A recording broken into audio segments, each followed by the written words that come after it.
Привет, друзья! Константин Ивлев известен большинству соотечественников как ведущий шоу «Адская кухня» и «На ножах».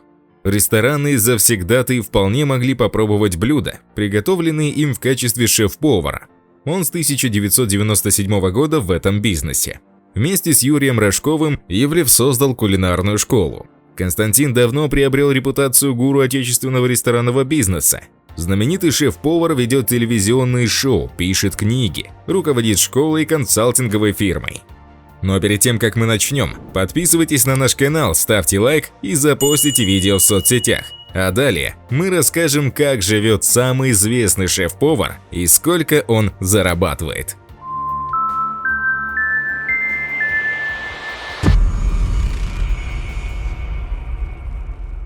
Ивлев родился 12 января 1974 года в Москве. С раннего возраста он учиться не любил и в школу ходил лишь по указке родителей.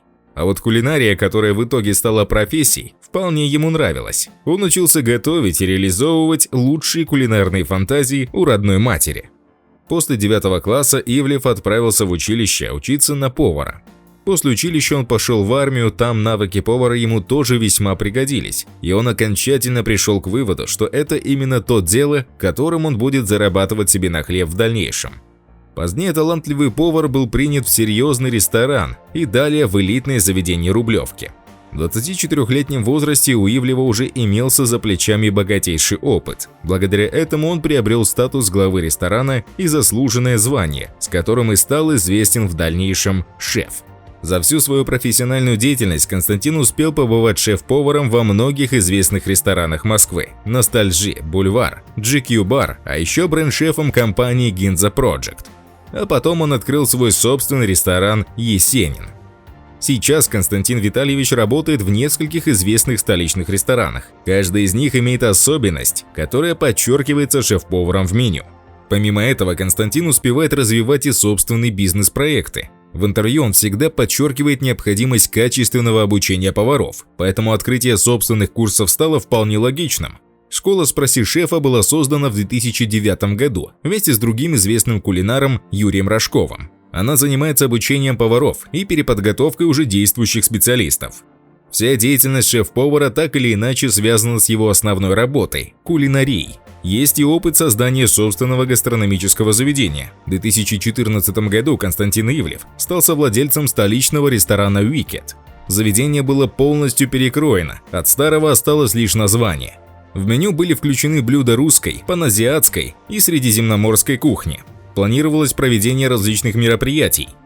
Константин говорил, что его не пугает соседство с известными ресторанами «Светлая и честная кухня», так как новое заведение совсем иного плана. Но в 2015 году Wicked закрылся. Созданная мастером компания Ивлев Групп занимается управлением и консалтингом в сфере ресторанного бизнеса. Помимо приготовления гастрономических изысков, ее руководитель знает и тонкости ведения дел в этой сфере. По словам Константина, открытие ресторана без необходимого образования в большинстве случаев обречено на провал. А в России к этому относятся очень легкомысленно. Константин постоянно повышает свою квалификацию, проходя стажировку в ресторанах Франции, Швеции, США, Испании, имеющих 2 и 3 звезды Мишлен. Среди его достижений – награды 1 и 2 чемпионатов России по кулинарии, неоднократное признание шефом года. Константин Ивлев активно участвует в теле- и радиопроектах и создает собственные. На телевидении зрители наверняка видели его в шоу «Съешьте это немедленно» на канале СТС, «На ножах» и «Адская кухня» на канале «Пятница». Известность повара способствует продвижению других его проектов. На радио «Серебряный дождь» Константин ведет рубрику «Среда вкуса», где делится со слушателями новыми интересными рецептами. Ивлев – член гильдии гастрономов во Франции и является главой Союзов кондитеров в России. Первой женой Константина была девушка по имени Мария. Встретил он ее случайно. Она стояла у дороги и ждала случайного водителя. Этим водителем и оказался Ивлев, который в конце концов влюбился. На первое свидание Ивлев вместо банального цветочного букета принес ей пирожки, которые приготовил сам. Позднее Константин и Мария зарегистрировали свои отношения. У них родились 2 детей – сын Матвей и дочка Маруся. Целых 20 с лишним лет супруги жили, как в сказке, долго и счастливо, и, казалось бы, ничто не предвещало беды. Но союз неожиданно разорвался, причем сильнейшим скандалом. Мария уже давно привыкла, что Константин много времени уделяет работе. Это было вполне нормально, не заставляло нервничать, не вызывало подозрений. Пока однажды на глаза Марии не попалось… Да-да, то самое, чего боятся все жены. Прекрасная видеозапись, где Ивлев развлекается с неизвестной красавицей, куда моложе уже постаревшей Марии. Шеф Ивлев даже не стал ничего скрывать. Сознался, что несколько месяцев все чаще проводит время с 28-летней журналисткой Валерией Куденковой. И для него это оказалась не меньшая любовь с первого взгляда, чем когда-то была с Марией. После вскрытия тайны семья практически сразу распалась на глазах родственников и всех поклонников. Пара Константина и Валерии решила строить семью на новом месте. Оба захотели выбраться за пределы Москвы, в большой загородный дом. Константин признавался в своих интервью, что с удовольствием сменит столичную квартиру на такое чудесное место, где можно дышать чистым воздухом. Сейчас пара купила себе новый особняк, а старое жилье осталось прежней жене. Площадь дома составляет около 400 квадратных метров. Участок вокруг дома пока что недостаточно обустроен. Там есть только надувной бассейн. Константин признается, что ему жизненно необходим контакт с водой, как бывшему спортсмену-пловцу. Знаменитый шеф планирует строительство рядом с домом банного комплекса с настоящим бассейном, турецкой баней и зоны отдыха. В доме много помещений самого разного назначения, но, конечно, главная гордость Константина – это кухня. Здесь он проводит очень много времени.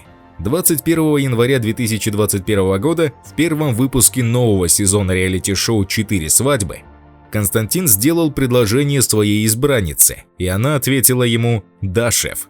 И уже в день всех влюбленных 14 февраля Константин и Валерия поженились. Пара обменялась кольцами в Грибоедовском ЗАГСе в Москве. Знаменитый шеф-повар говорит, что его молодая жена пока не научилась хорошо готовить, но это и не обязательно. Достаточно одного мастера кулинарии на одну семью. Что касается Валерии, она придерживается правильного питания и разработала диету для своего любимого мужа. Константин похудел на 20 килограмм и чувствует себя намного легче и здоровее. В общем, список заслуг как профессионального шеф-повара более чем внушительный. Совершенно очевидно, что повар он действительно крутой. Но в настоящее время вектор сменился в сторону медиа. В одном из своих интервью, которое можно найти на YouTube, Ивлев обмолвился о том, что на последнем месте работы именно шеф-поваром он получал 1 миллион рублей в месяц. Видеоролики публикуются на YouTube-канале Ивлев Групп. Одним из источников дохода для Константина являются выплаты с партнерской программы, а также прямая реклама продуктов и услуг на своем YouTube-канале. Канал был создан 13 сентября 2017 года и на момент выхода этого ролика набрал 1 миллион 270 подписчиков. По данным сервиса Wattstad, за последний месяц среднее число просмотров – 3 миллиона 580 тысяч. Также приведен примерный доход Константина за последние 30 дней – до 14 тысяч долларов. В недавнем прошлом Константин Ивлев передвигался в своем гастротурне по России на автомобиле Chevrolet Traverse. Не исключено, что автомобиль предоставлен спонсорами, а может быть и нет. Но автомобиль очень много мелькает и сомнений нет в том, что именно Ивлев на нем ездит. Стоит, кстати, такой кроссовер немало – целых 3 миллиона рублей. Еще один автомобиль, за рулем которого был замечен Константин – это белый Porsche Cayenne Turbo S. Такой автомобиль в базовой комплектации в 2021 году стоит от 6 миллионов рублей. Итак, становится совершенно ясно, что Константин предпочитает в основном внедорожники. Ну а если вам понравилось видео и вы еще не подписались, то подписывайтесь прямо сейчас и запостите видео в соцсетях. В следующих выпусках будет много интересного. До скорых встреч. Пока.